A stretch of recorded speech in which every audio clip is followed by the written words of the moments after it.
À tous. Guillaume Flamand, directeur de Bayer Service et responsable du club des diffuseurs.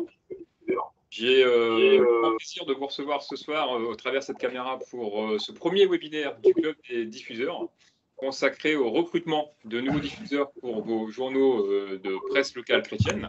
Alors avant de démarrer cette rencontre, je vous demanderai de bien vouloir couper vos micros, s'il vous plaît, afin de ne pas générer de perturbations dans les échos au niveau des haut-parleurs.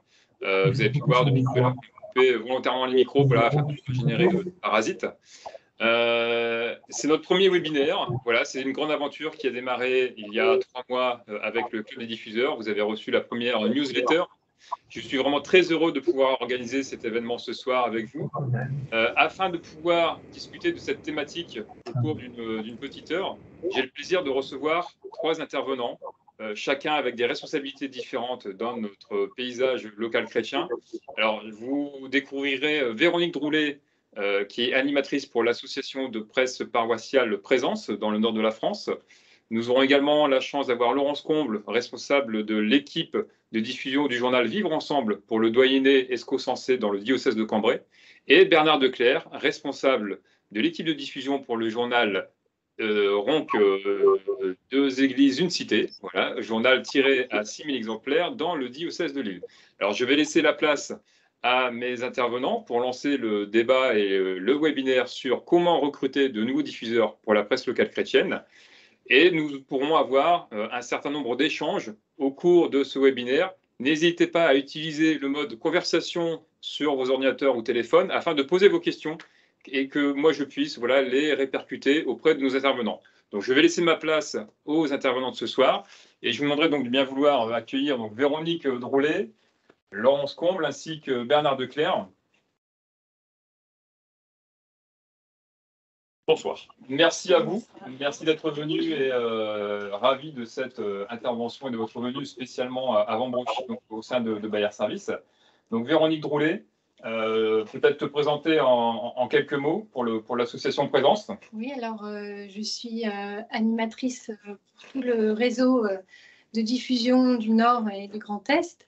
Je suis permanente aussi de l'association au service de la presse paroissiale, qui était OTPP, qui est devenue Présence. Et voilà, je suis heureuse d'être là ce soir. Laurence, bonsoir. Bonsoir à vous. Alors, Laurence Comble, donc responsable de diffusion, donc et de toute la coordination du journal Vivre Ensemble dans le doyenné Escaut-Sensé, donc c'est-à-dire le Cambrai rural. Votre journal, Laurence, est imprimé à 23 000 exemplaires. C'est un journal de doyenné. Diffusé dans toutes les boîtes aux lettres. Diffusé toute boîte, voilà. C'est un journal gratuit, toute boîte. D'accord. Et aujourd'hui, vous animez un réseau de combien de bénévoles, diffuseurs? Les diffuseurs, alors c'est plus de 300 personnes, parce que rien que déjà sur une seule paroisse, on a plus de 120 diffuseurs. Donc c'est un beau réseau et qui demande qu'à s'agrandir. D'accord, merci Laurence. Bernard, bonsoir. Bonsoir. Merci d'être parmi nous, malgré les difficultés routières et les manifestations de nos amis agriculteurs sur les grands axes de la métropole. Présentez-vous rapidement. Donc, je suis Bernard Declercq, je suis responsable du journal Ronc, 2 églises, une cité. Ronc est une commune à la périphérie de Tourcoing, donc au nord de Lille. Et je me sens tout petit à côté de Laurence parce qu'on ne tire qu'à 6000 exemplaires. Et c'est effectivement donc un journal qui sort 5 fois par an et avec une bonne centaine de diffuseurs. Donc, et avec un certain nombre de difficultés qu'on arrive toujours à surmonter jusqu'à présent. D'accord, vous pourrez nous faire part de vos réussites, de vos joies et aussi, pourquoi pas, de certaines déconvenues. Le but de ce webinaire est de partager, de se donner les idées d'un meilleur fonctionnement pour nos équipes de diffusion, notamment autour de cette question fondamentale. Aujourd'hui, pour notre journal paroissial, comment pouvons-nous recruter de nouveaux diffuseurs? Comment pouvons-nous étoffer nos équipes? Quelles sont les astuces, les moyens, les clés qui nous permettent demain de pouvoir agrandir notre équipe et assurer toujours cette bonne nouvelle que nous amenons dans toutes les boîtes aux lettres de nos journaux? Alors, Véronique, peut-être qu'on peut voilà, te poser la question au titre de l'association Présence, qui est partenaire de Bayer Service. Ton rôle d'animer les réunions de diffusion auprès de nos équipes. Voilà, si aujourd'hui on se pose la question, comment créer ce réseau, comment recruter de nouveaux diffuseurs pour apporter justement cette bonne nouvelle dans l'ensemble des boîtes aux lettres? Alors, dans un premier temps, je dirais que c'est une prise de conscience au niveau des responsables de la paroisse, de personnes qui ont à cœur de diffuser la bonne nouvelle, d'évangéliser. Donc, dans un premier temps, je dirais de réunir des gens motivés, des personnes déjà diffuseurs en place, et puis de créer un petit événement, enfin une rencontre où chacun va pouvoir donner un peu ses motivations, pourquoi il diffuse, de réfléchir un peu aux objectifs du journal. Pourquoi est-ce qu'on a choisi une diffusion toute boîte, tout foyer, et puis prendre conscience que que la diffusion, c'est vraiment le deuxième poumon de la presse locale chrétienne avec la rédaction. Donc je dirais d'abord rassembler une petite équipe qui va après ouvrir son carnet d'adresses et puis s'engager à aller chercher des personnes autour d'elle. Est-ce que ça veut dire que lorsque l'on crée un réseau de diffusion pour un journal, on attaque tout de suite avec une équipe de 50, 60 bénévoles, ou au contraire, voilà, il faut s'appuyer sur un petit noyau dur qui petit à petit va semer, aller chercher d'autres personnes, faire des appels? Oui, c'est vraiment...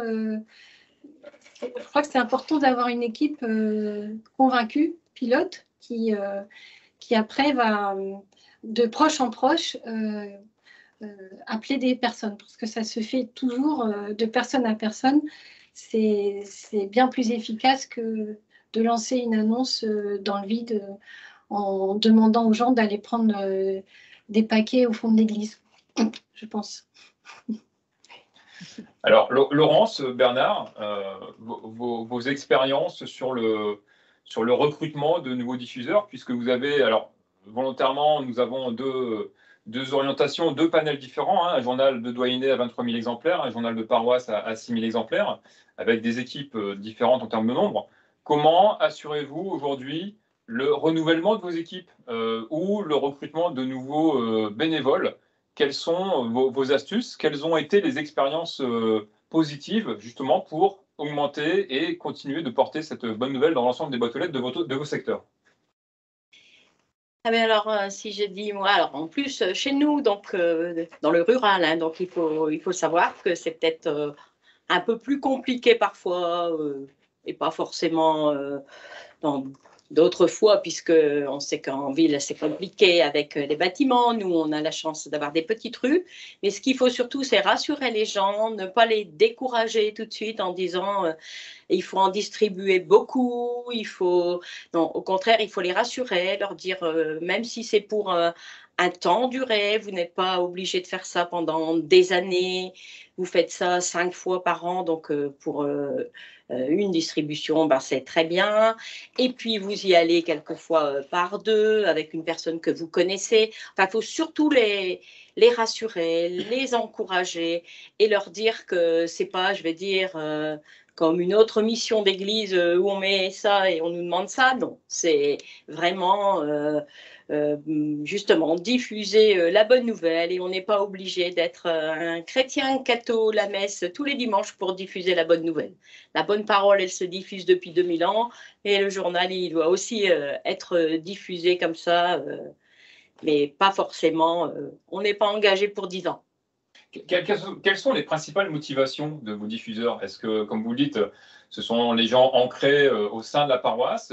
Est-ce que ce sont des bénévoles qui rendent service peut-être pour vous, pas forcément pour la paroisse? Quel est le type de profil de vos diffuseurs et quels sont les nouveaux diffuseurs dans les dernières recrues? Quel est le profil de ces derniers nouveaux diffuseurs? Alors, si on prend les derniers nouveaux diffuseurs, alors ça n'a pas été des recrues lors d'une rencontre, une réunion avec les diffuseurs plus anciens. ça a plutôt été des recrues par connaissance ou alors par des gens qui se sont présentés à l'accueil paroissial.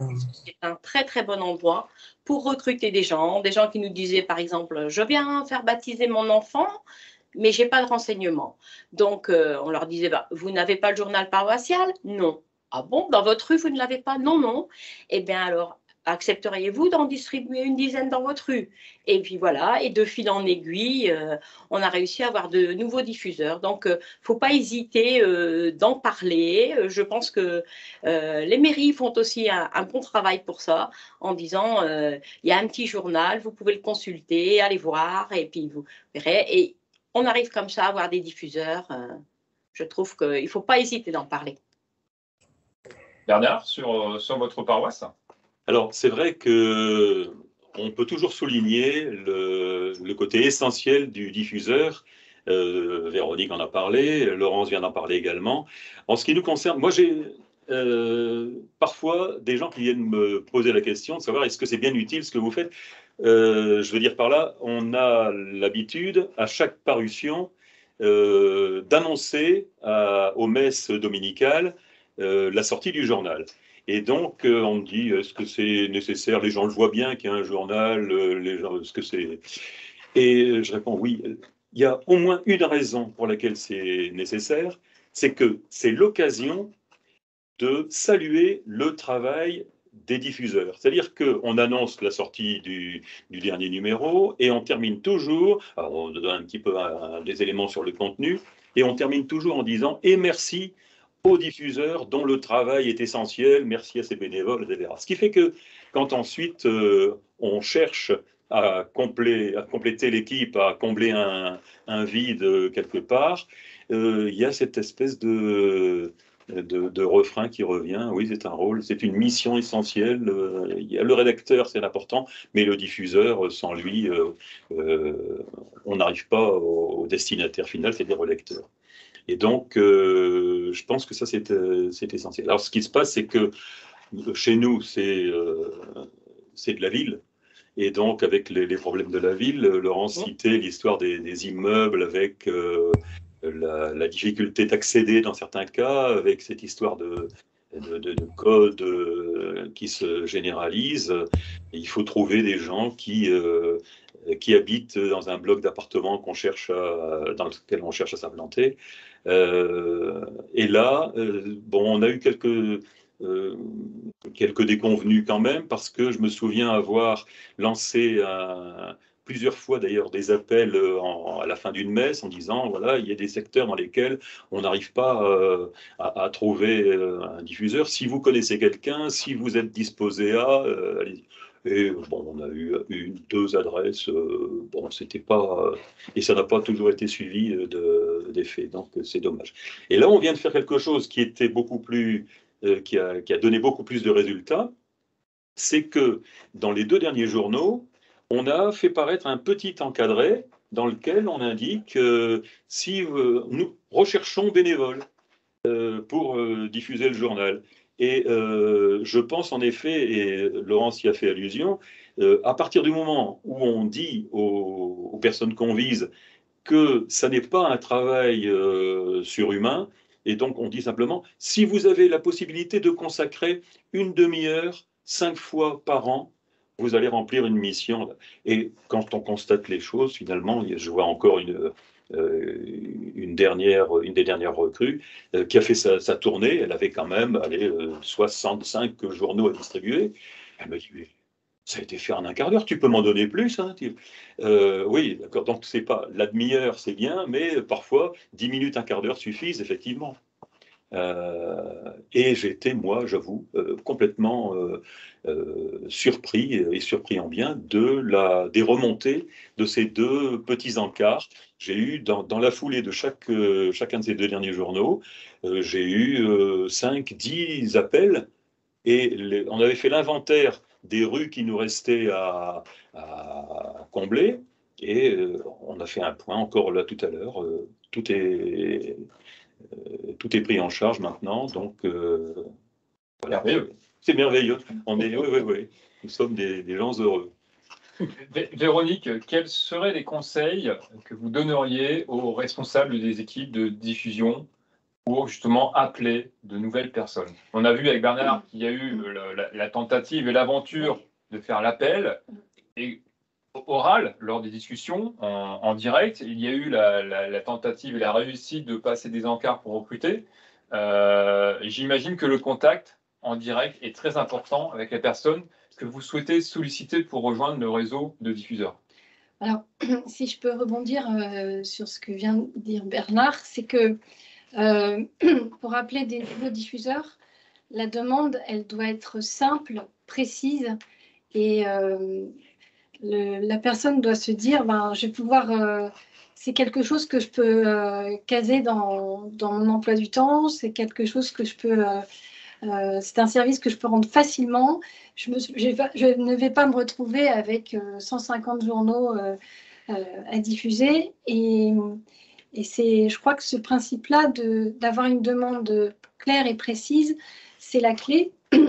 Ça suppose, avec les responsables des équipes, les responsables de diffusion et les diffuseurs eux-mêmes qui sont déjà présents, de faire un état des lieux, de prendre une carte des quartiers, du village, avec des fluos, après on fait le point sur les zones blanches qui sont pas bien diffusées. Et à ce moment-là, on est capable de dire, voilà, dans telle rue, il y a combien de maisons, et de pouvoir mettre après sur un paquet, voilà, j'ai 40 journaux parce qu'il y a 40 maisons dans cette rue. Et à ce moment-là, ça devient un peu plus simple d'aborder les gens et d'oser leur demander. Parce que le maître mot aussi, je crois, dans cette histoire-là, c'est qu'il faut oser. Alors, le diffuseur lui-même va oser sortir de chez lui, aller dans son quartier, prendre ses exemplaires, et puis aller, voilà, il y a une visibilité, tout le monde le voit, quoi, avec ses journaux, avec le titre très clair, bonne nouvelle, par exemple. Et puis, mais aussi oser demander à des personnes, alors en tant que responsable de diffusion, oser demander à des personnes sans préjugés, sans se demander si ils vont avoir le temps ou pas, s'ils sont déjà très occupés, ou si ah non, parce qu'ils vont refuser. Voilà, il faut oser, ça veut dire aussi se prendre peut-être des vents, accepter des refus, mais se dire qu'au bout de 2 ou 3 refus, on aura peut-être un oui franc. On a souvent la crainte de se voir refuser cette mission, mais on peut constater que souvent les personnes qui sont appelées sont très contentes qu'on vienne leur proposer de rendre ce service. Vous avez pensé à moi, je suis très touché et je le ferai avec plaisir, alors que nous étions peut-être dans un a priori défaitiste de dire ça va encore être dur de trouver des diffuseurs. Donc effectivement, l'appel, oser d'appeler, c'est vraiment l'enjeu primordial pour trouver de nouveaux diffuseurs. Moi, j'ai envie de vous poser la question dans vos équipes, parce que malheureusement, ça arrive. Parfois, des diffuseurs cessent leurs engagements, cessent de diffuser le journal pour X raisons. Laurence, Bernard, comment avez-vous réagi? Quelles a été les différentes propositions mises en place justement pour remplacer ces personnes qui un jour nous disent voilà, je ne peux plus diffuser parce que je déménage, parce que je deviens trop âgé, c'est un peu trop compliqué pour moi. Quelles ont été les différentes initiatives mises en place sur vos équipes, sur vos secteurs, pour justement pallier à ces défections qui arrivent dans les équipes? Moi, il y a une chose que je reprends aussi sur ce qu'a dit Véronique, et c'est qu'il faut se méfier des idées préconçues, en effet, qu'on peut avoir. Moi, je me souviens toujours, c'est une petite anecdote aussi, on est en train de sortir d'une période très, très délicate, là, celle liée au Covid, et je me souviens qu'on a on a continué à réaliser les journaux en dépit des conditions sanitaires qui étaient quand même très pénalisantes. Et le premier journal qu'on a voulu sortir après, en plein confinement, on s'était posé la question de savoir comment remplacer les diffuseurs qui seraient gênés de déambuler dans les rues. Et on avait mis en place, on avait trouvé un système, on était allé chercher des jeunes dans des troupes scouts ou bien dans des collèges en disant est-ce que vous êtes prêts à prendre la relève parce qu'on va devoir diffuser un journal et on a des diffuseurs qui vont pas être au rendez-vous. Et on s'est complètement planté là-dessus parce que quand on a lancé l'idée du journal, les diffuseurs, on a eu comment dire, aucune défection pour une simple raison, c'est que les diffuseurs titulaires, on va dire, étaient tout contents de reprendre du service, justement, parce qu'ils sortaient d'une période où ils étaient chez eux. On leur a fourni finalement un alibi pour sortir et aller à la rencontre de leurs voisins. Donc, méfiance, méfiance, ne restons pas sur des idées reçues comme ça. Et d'un autre côté, il faut également, j'allais dire, apprendre à certains diffuseurs d'avoir la simplicité de dire au bon moment que ça commence à être lourd. Moi, je sais que, par exemple, tu parlais de secteur de 150 journaux, effectivement. Moi, j'ai le gars qui a le secteur le plus important, c'est 170 journaux, je crois. Or, il commence à se faire vieux, parce que ça, c'est une donnée quasiment permanente, c'est que nos diffuseurs, tu cherchais le profil tout à l'heure, on a des diffuseurs qui sont généralement âgés, qui font ça, ils ont commencé au moment où ils sont arrivés en retraite, et puis là maintenant, après, ça commence à faire un petit peu lourd. Et donc, il faut que le diffuseur qui a un gros secteur sache dire, écoutez, moi je laisserai volontiers 20 journaux par-ci, 30 journaux par-là, pour réduire la quantité, de manière à ce qu'on organise petit à petit le remplacement. Parce que si c'est un distributeur, un diffuseur qui a en charge 150 journaux et qui du jour au lendemain rend son tablier, ça sera beaucoup plus compliqué à remplacer que si c'est 3 diffuseurs à 30 journaux. Et donc ça, ça suppose justement une anticipation. On vient de mettre en place, là, parce qu'on a constaté qu'il y avait un certain nombre de défections, de mettre en place un système de planning de secteurs qui sont menacés et pour lesquels on va avoir besoin, on va rechercher des remplaçants, justement, parce que le titulaire commence à faiblir un peu. Donc, c'est vrai que ça doit se prévoir, quoi, ça doit s'anticiper. Mais je dirais que c'est quand ça va bien, quand ça se passe bien, que c'est le moment de demander, de dire, ça serait intéressant que vous embarquiez avec vous une personne pour distribuer en binôme, parce qu'il y a aussi une démarche plus sympathique aussi et de transmission. C'est-à-dire que moi, je dis souvent aux gens, mais ne retirez pas l'échelle trop vite. Faites monter quelqu'un avec vous, parce que c'est un travail d'équipe. On est dans un travail d'équipe.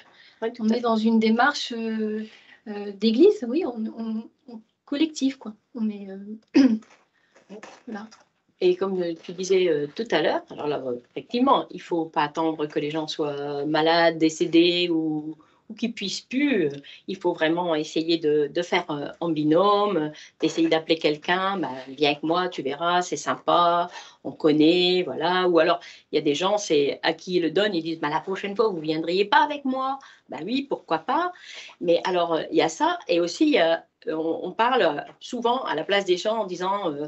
ah non, on ne va pas lui demander, il ne vient pas à la messe, on ne va pas lui demander, il fait déjà beaucoup de choses, il n'a pas le temps. On répond toujours à la place des gens. Or, je vois qu'il n'y a pas très longtemps, ce qui était très bien aussi, c'est que par exemple, c'est une maman en se promenant avec son bébé, elle peut tout aussi bien diffuser le journal, distribuer le journal, plutôt que ce soit une personne attendre que les gens arrivent en retraite. On attend tout le temps que les gens arrivent en retraite pour leur demander quelque chose. Donc voilà. Et alors, ce qui est merveilleux, alors ça n'arrive pas tous les jours, mais comme Bernard nous parlait confinement, nous, on a eu une bonne surprise, c'est qu'on a eu une dame à qui le journal paroissial est arrivé pendant le confinement, bien sûr. On a continué à le diffuser aussi, on n'a jamais arrêté. Et cette dame-là nous a dit, c'est le seul moyen de communication que j'avais encore, c'est la seule presse qui m'arrivait encore, puisque je ne pouvais pas sortir plus de minutes, etc. Donc, elle a dit, pour vous remercier, moi je vous propose de le distribuer. Pas beaucoup, certes, vous ne m'en donnez pas plus de 20, mais je propose. Donc ça, c'était vraiment très sympa. Les petits ruisseaux font les grandes rivières. Tout à fait. Justement, est-ce que le nombre est important dans la diffusion? Est-ce que la personne qui vient voir en disant, vas-y, donnez-moi un paquet de 100, 200, 300, je vais faire tout le quartier. Voilà, ce que vous disiez tout à l'heure, Bernard, c'est plus compliqué lorsque cette personne arrête cette mission, mais parfois, on a aussi cet écueil ou cet ego de certaines personnes qui nous disent bah, moi, je ne viens pas pour en diffuser 10, j'ai l'impression que ça ne sert à rien, mais je préfère en distribuer 200, 300. Comment réagissez-vous quels sont les conseils que vous donnez à cette personne par rapport à cette mission? Alors, là, j'ai un exemple tout à fait en tête, l'une des dernières dont je parlais, là, qui a eu un secteur à couvrir. Elle l'a fait très rapidement et elle est venue voir après en disant tu peux m'en donner plus parce que, grosso modo, je vais pas me déplacer à chaque fois pour si peu, quoi. Donc, je peux quasiment doubler le volume, c'est pas un problème. Et c'est typiquement le genre de personne que je ne serais pas allé voir pour une autre raison, c'est que c'est quelqu'un déjà qui est engagé dans toute une série de domaines.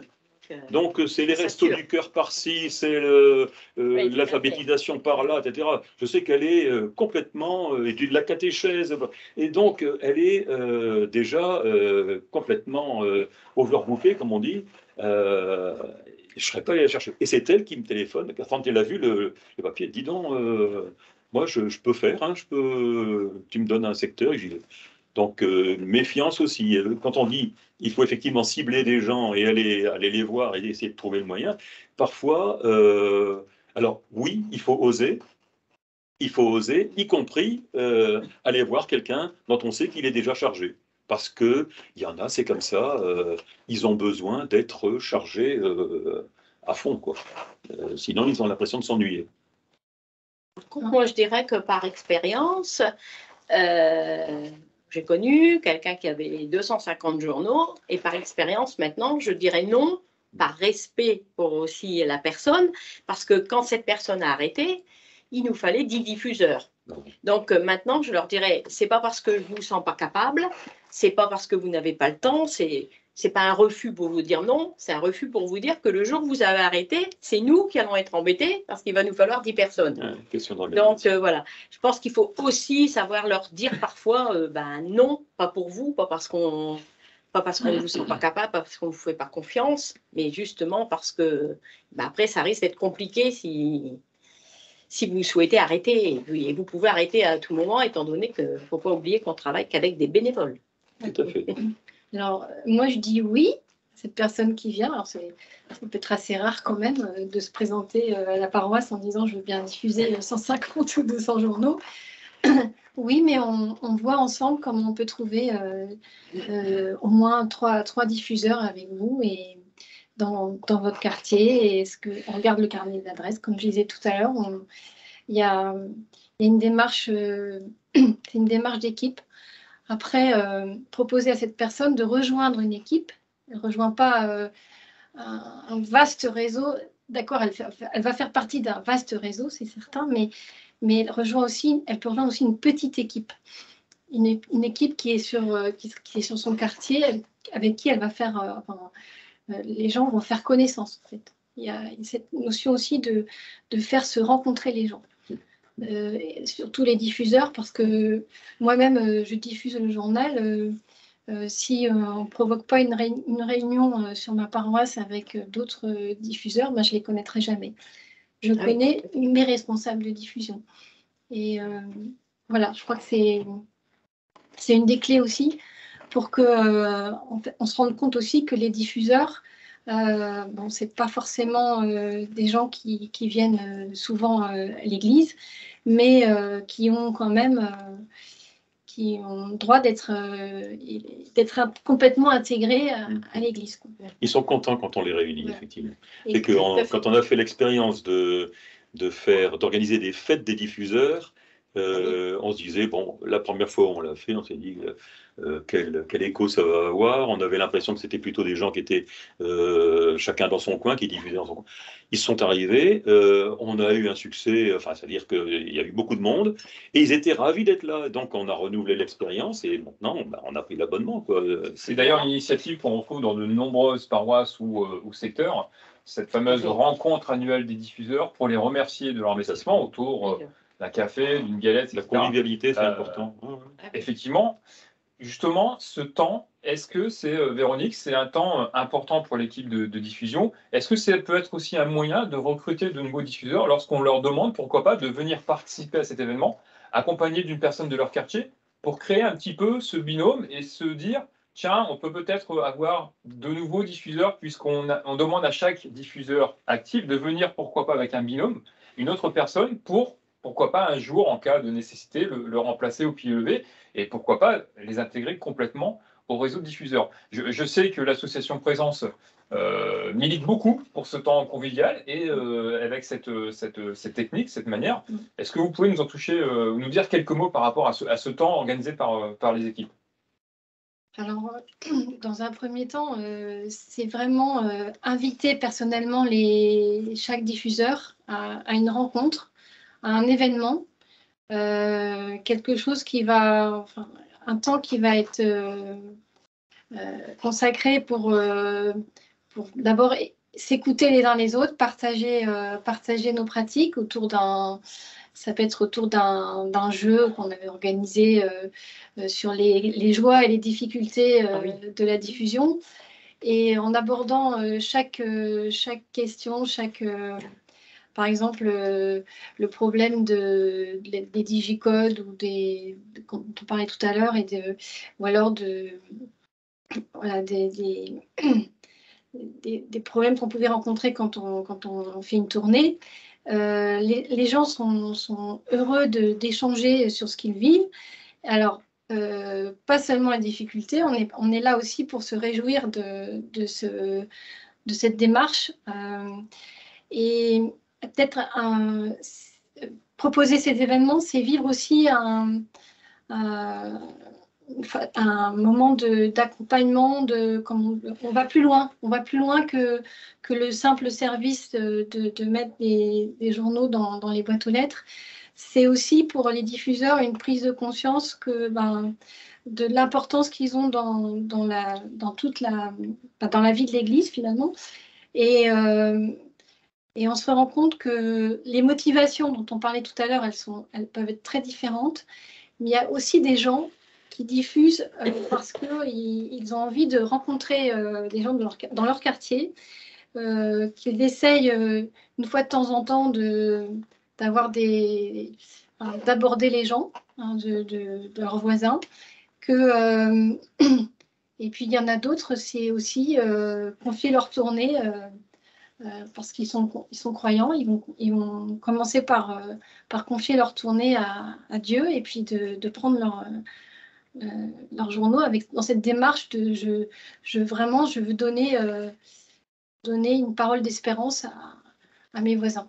Et c'est dans ces rencontres-là qu'on peut prendre que certaines personnes se disent mais ce que je fais, ça peut être aussi plus qu'un service, ça peut être une mission.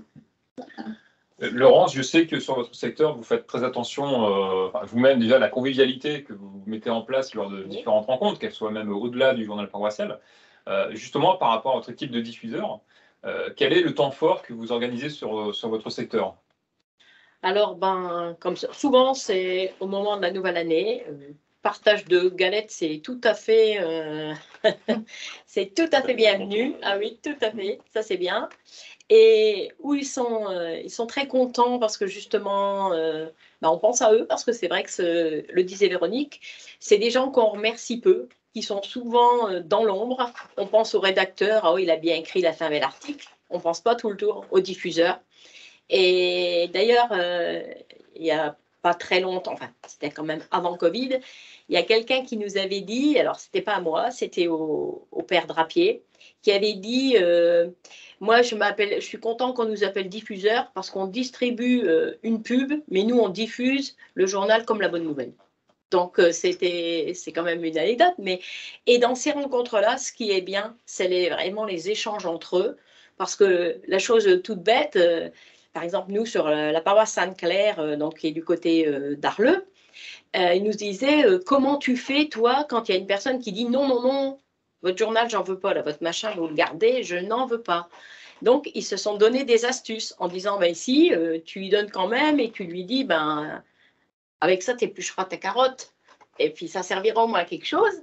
Et quand même, les gens, après, se sont rendus compte que, ben ah oui, en épluchant leurs carottes, ils ont vu le petit-fils de la voisine qui avait fait sa profession de foi. Et ben, c'était sympa. Donc, finalement, vous allez me le mettre dans ma boîte aux lettres. Hein. Donc, ils s'échangent des trucs comme ça, c'est sympa. Ou alors, comment tu fais quand le chien te poursuit, tu le mets plus. Tu tapes le chien, tu le mets plus. Comment tu fais? Enfin, et c'est vrai qu'on voit vraiment, c'est très naturel et c'est très, très convivial. Cette fraternité, c'est très beau à voir. Et eux sont très contents. D'ailleurs, ils disent oh, tu nous réunis quand? Moi, je sais qu'il y a des diffuseurs, justement, qui sont un petit peu, comment on va dire ça, complexés de voir que d'autres prennent du temps à discuter avec les gens chez qui ils portent le journal, etc., parce qu'ils ne sont pas en mesure de faire la même chose. Etc. Et donc, il ne faut pas forcer les gens au contact. Il y a des gens qui sont faits pour le contact et d'autres moins. Il faut que chacun soit en phase avec sa nature, tout simplement. Par contre, je me disais, il y a quelque chose qui est important à mettre en place. On a mis en place par la force des choses, disons, un système à deux niveaux. Il y en a un qui gère l'ensemble de la diffusion, qui fait les tas, qui met les étiquettes sur les paquets, etc. Bon. Et ensuite, à l'autre bout, il y a le diffuseur qui prend son paquet de 40, 50 ou 100 journaux et qui diffuse. Eh bien, il existe un niveau intermédiaire de ceux qui vont prendre une dizaine de paquets pour aller les mettre, les déposer chez les diffuseurs. Et ceux-là ont un rôle également tout à fait important parce que là, on peut, en allant porter le paquet chez celui qui va ensuite les diffuser, là, il y a un contact qui peut se faire et c'est l'occasion à la fois d'entretenir ce contact, justement, d'avoir cette parole d'encouragement qui montre, qui témoigne de l'importance qu'on accorde aux diffuseurs. Et donc, c'est quelque chose qui est assez qui est à développer, quoi. Et non seulement ça, mais du coup, c'est là que on peut. Tu me parlais l'autre jour de la nécessité de regrouper, donc sur le plan convivial, hein, de faire se rencontrer des diffuseurs d'un petit secteur. Et je pense que c'est vrai. Quand on a 100 ou 300, comme chez toi, diffuseurs, tu fais une fête des diffuseurs, ok, mais il y en a qui sont perdus dans le grand nombre. Par contre, le fait d'organiser chez on va dire, un sous-responsable, un responsable de quartier, par exemple, qui va inviter à prendre le café chez lui, qui va inviter une dizaine de diffuseurs de son secteur chez lui, là, ça peut à la fois jouer ce rôle de convivialité et ça peut être aussi une source d'idées de gens à aller contacter en cas de besoin. Il y a peut-être un tel là-bas, je vois, maintenant il est en retraite, le gars, ou bien il y a l'autre là-bas, je sais qu'il est en recherche d'emploi, il y a besoin d'être occupé, donc, et si on lui transmettait, et effectivement, ça peut fonctionner. C'est tout un maillage, disons, une organisation. La convivialité, la fidélité est très importante au niveau de ce réseau de diffuseurs. Lorsque vous recevez vos différentes publications en paroisse, comment organisez-vous la remise justement des différents paquets, si on peut les appeler comme cela, à vos diffuseurs? Est-ce que vous leur dites, bon, vous passez, vous prenez sans libre service, ou est-ce que justement vous apportez une attention particulière, toujours sur ce temps important de convivialité, de rencontre, de dire, viens, les journaux sont arrivés, et tu peux passer voilà, à l'accueil paroissial, ou à la salle, ou au fond de l'église, mais comment gérez-vous justement l'arrivée de vos journaux sur vos secteurs pour que vos diffuseurs viennent les chercher après la publication afin de les diffuser? Alors, chez nous, des grands diffuseurs. Donc, alors effectivement, il y a plusieurs niveaux, puisque étant donné qu'on a 5 paroisses, ils ne fonctionnent pas tous de la même façon. Mais ce qui est le plus général quand même, c'est qu'on appelle ça, nous, le grand diffuseur. Donc, grand diffuseur, il prépare des paquets avec des bénévoles, qui sont, eux, justement, que les gens qui font les paquets. Ils ne distribuent pas forcément. Ils prennent leurs paquets. Donc, le grand diffuseur vient chercher ses paquets. Et alors, soit lui, il réunit les gens chez lui, ou alors dans une autre petite salle, il donne les paquets, ou alors il va chez chacun. Et alors ça, c'est génial, et c'est toujours avec aussi pardon, café, chocolat, etc. Enfin bon, là, ça se passe très très bien comme ça.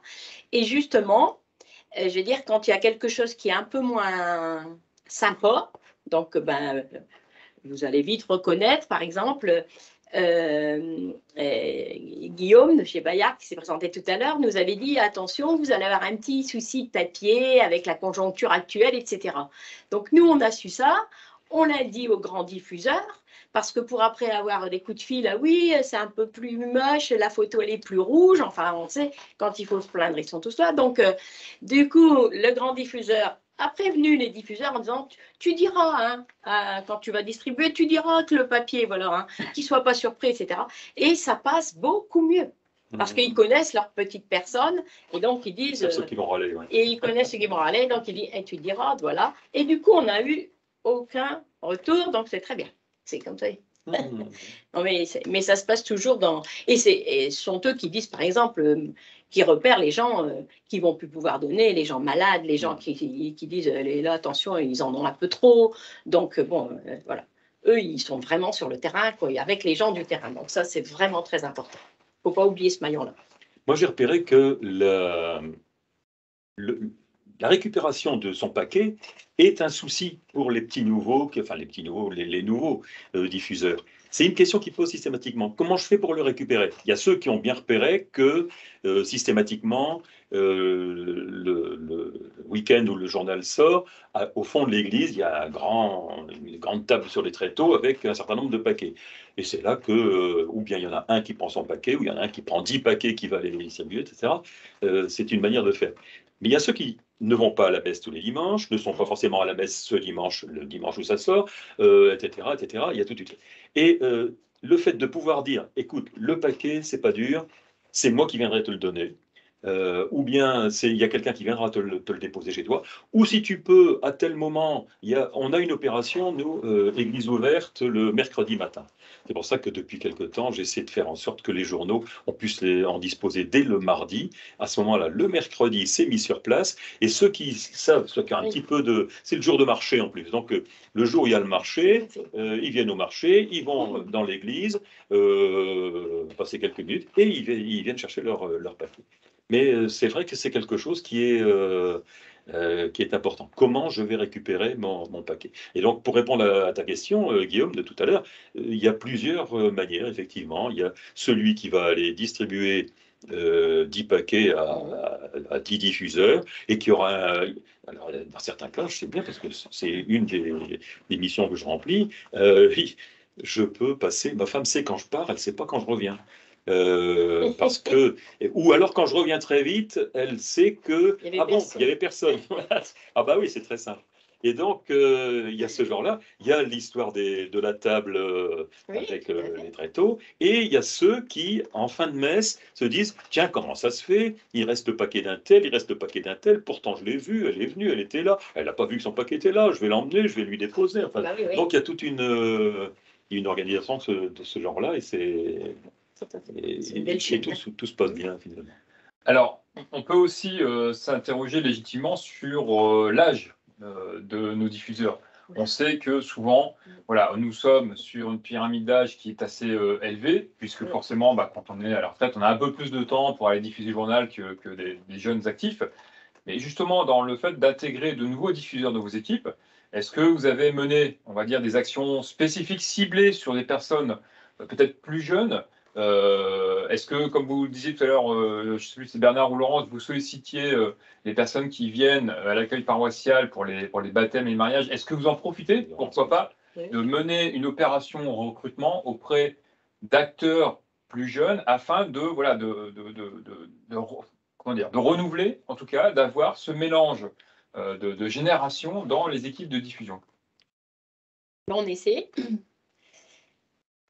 Par exemple, si on prend notre dernier journal, je suis allée interroger des grands témoins. C'est un couple de gens jeunes qui font un couple d'artistes de chez nous, qui font des peintures, voilà.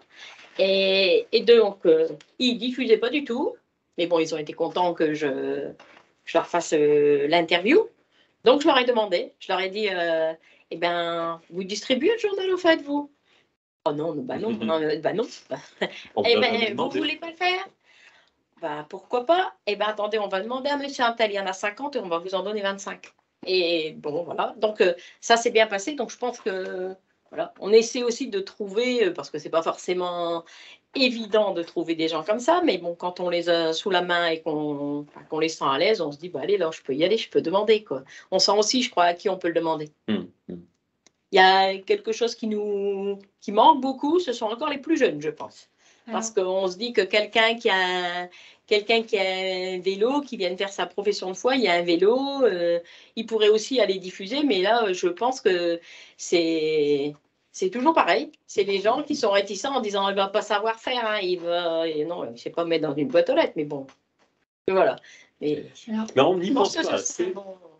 Mais c'est vrai qu'en parlant des jeunes, je dis ça, on a le même problème, c'est-à-dire qu'on a une pyramide d'âge. Nos diffuseurs sont des gens, on n'a jamais fait la moyenne d'âge, mais ça doit forcément aller chercher du côté de 65-70. Hein, bon.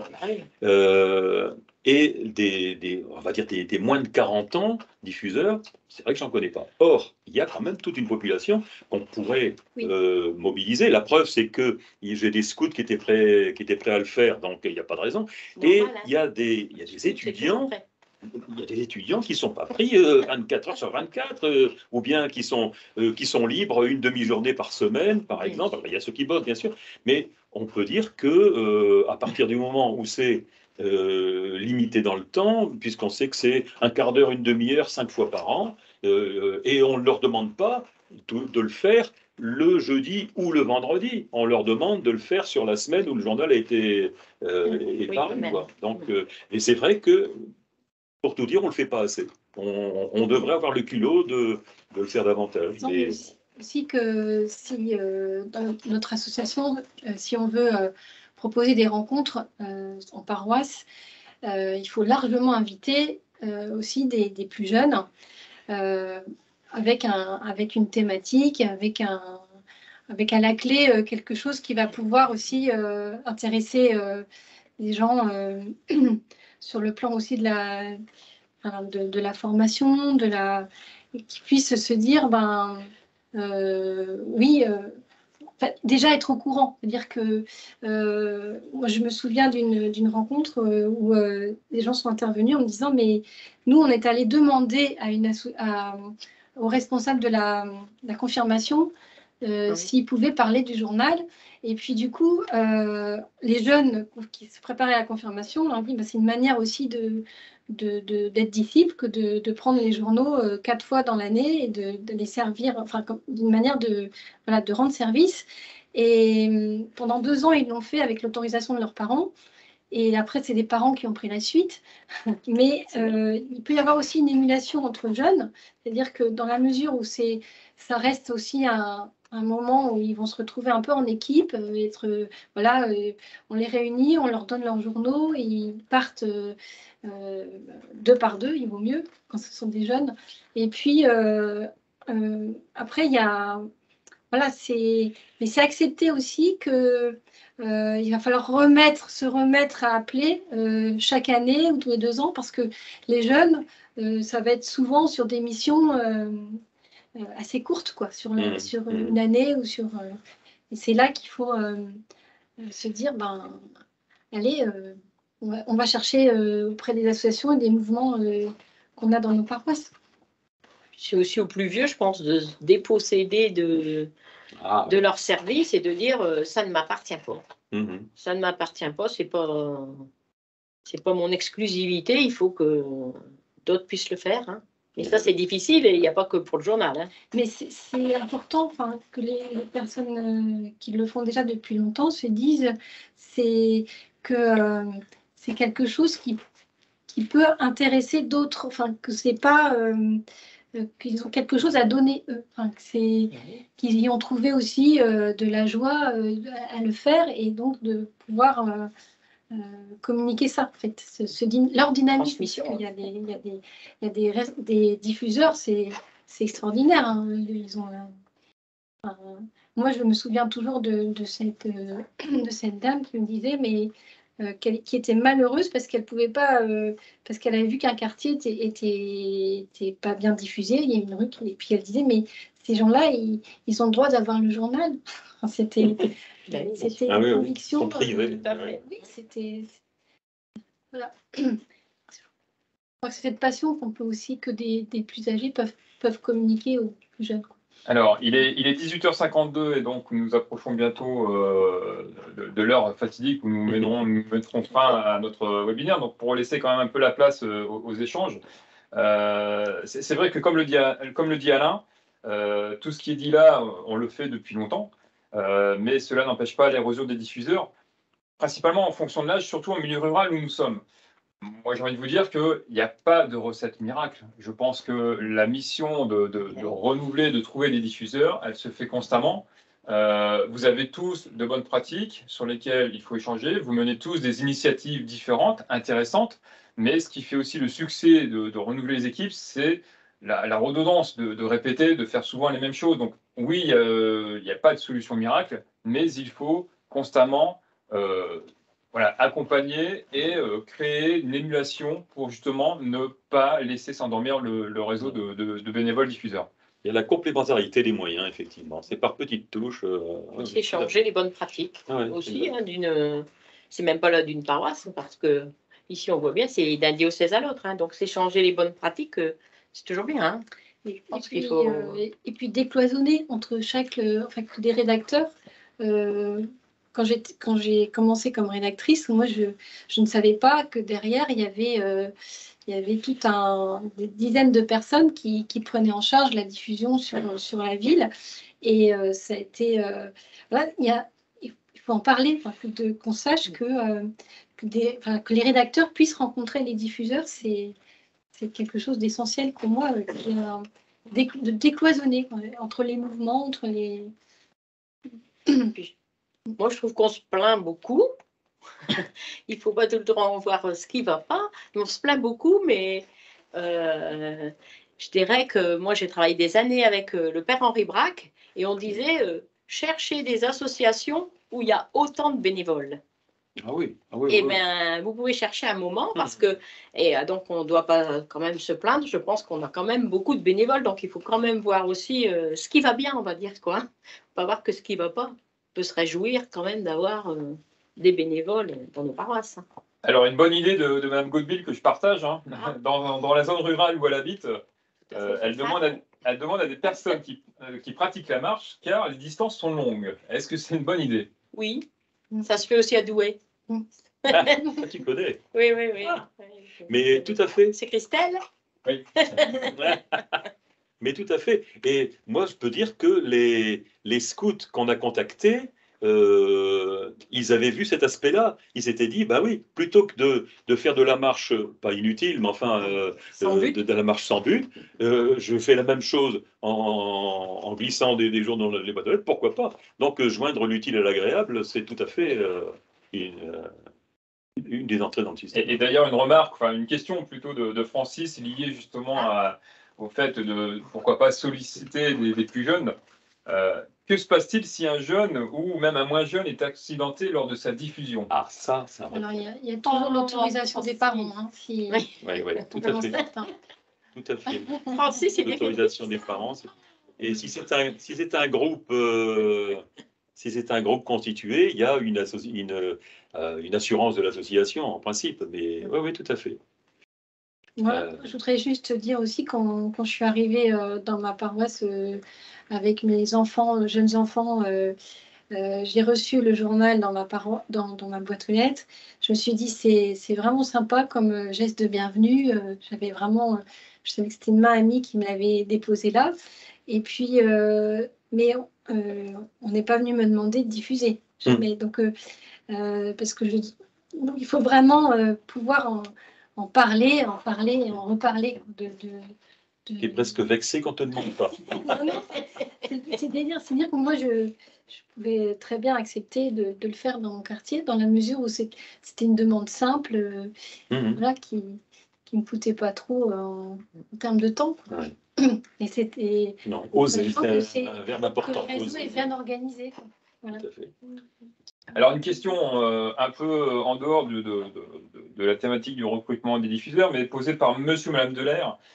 Est-ce que les diffuseurs ont la charge de récupérer les soutiens financiers ou les abonnements? Alors, peut-être pouvez-vous apporter voilà, un éclairage, en tout cas, sur ce que vous connaissez pour monsieur et madame Delair.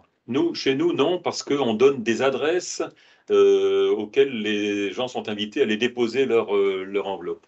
Donc, il y a des adresses très reconnues depuis très longtemps chez nous. Il y a les maisons paroissiales et deux adresses, bon, limitées en maxi 1000 exemplaires. Hein. Mais ça peut se multiplier, ça peut être la même chose, qui peut donner des points. Mais ce ne sont pas les diffuseurs qui sont chargés de... Autant ils diffusent l'enveloppe parce qu'elle est intégrée dans le journal au moment de la distribution. Par contre, la récupération, c'est déposé en sécurité, encore qu'on a parfois eu une des boîtes aux lettres de maison paroissiale qui a été justement vandalisée parce que les gens savaient que c'était le moment où il y a des enveloppes qui viendraient. Tu vois le genre de truc. Oui. Alors, on a sécurisé depuis, hein, bien sûr. Nous, dans le rural, on a les deux. Parce que les gens connaissent tellement bien leurs diffuseurs qu'ils disent... Et il y a des gens qui disent aussi... je ne l'enverrai pas à la maison paroissiale, je ne veux pas voir ce qu'on a mis dedans, c'est à toi que je te le donne. Oui, c'est vrai. Donc, c'est vrai aussi, ça, il le donne vraiment à la personne. Voilà. Mais ce n'est pas nous qui le demandons. Il y a une adresse où ils peuvent renvoyer. Voilà. Il y a aussi, c'est aussi un rôle du grand diffuseur, parce qu'il y a aussi l'adresse du grand diffuseur sur l'enveloppe. Oui. Donc, ça peut être aussi le grand diffuseur qui... Ça dépend des paroisses, quoi. Ça dépend des communautés. Alors, il est 18h59. Je vais me montrer à la caméra parce que j'ai vu que dans les remarques, Michel notamment nous disait dommage, on ne voit pas la personne qui parle. Donc voilà, c'est moi. Si effectivement vous êtes arrivé en cours de route, vous ne l'avez pas vu, mais je suis intervenu au début de webinaire. Il est 19h, donc nous respectons le timing. Alors, je tiens à remercier Véronique donc de l'association Présence. N'hésitez pas à vous rendre sur le site otpp.org, qui est l'ancien nom de l'association qui est en train de se transformer. Je remercie Laurence, donc du doyenné Escosensé, qui est venu également témoigner ce soir, et puis Bernard, responsable du journal Ronc, Une cité, deux églises.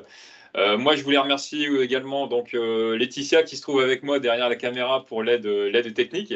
Et j'ai envie de vous dire, partagez la bonne nouvelle du Club des diffuseurs auprès de vos diffuseurs. Demandez-leur de s'inscrire, qu'il y a toute une somme de choses très intéressantes sur le site, au-delà des actualités, des ressources, des bons plans. La boutique également. La boutique est un moyen intéressant de pouvoir fidéliser vos diffuseurs en leur offrant les petits cadeaux. Toute cette partie-là est gérée par Laetitia. N'hésitez pas à la contacter. Si vous avez même la moindre question par rapport à ce webinaire, vous avez l'onglet Contact donc, sur le Club des diffuseurs. Nous renouvellerons l'expérience sur d'autres thématiques d'ici les prochaines semaines. J'espère que vous serez tout aussi nombreux à nous suivre au cours des prochains mois. Je vous souhaite une très bonne soirée et au plaisir de pouvoir vous rencontrer en paroisse, voilà, aux côtés de votre journal local. À très bientôt. Merci beaucoup. Bonne soirée. Au revoir. Merci.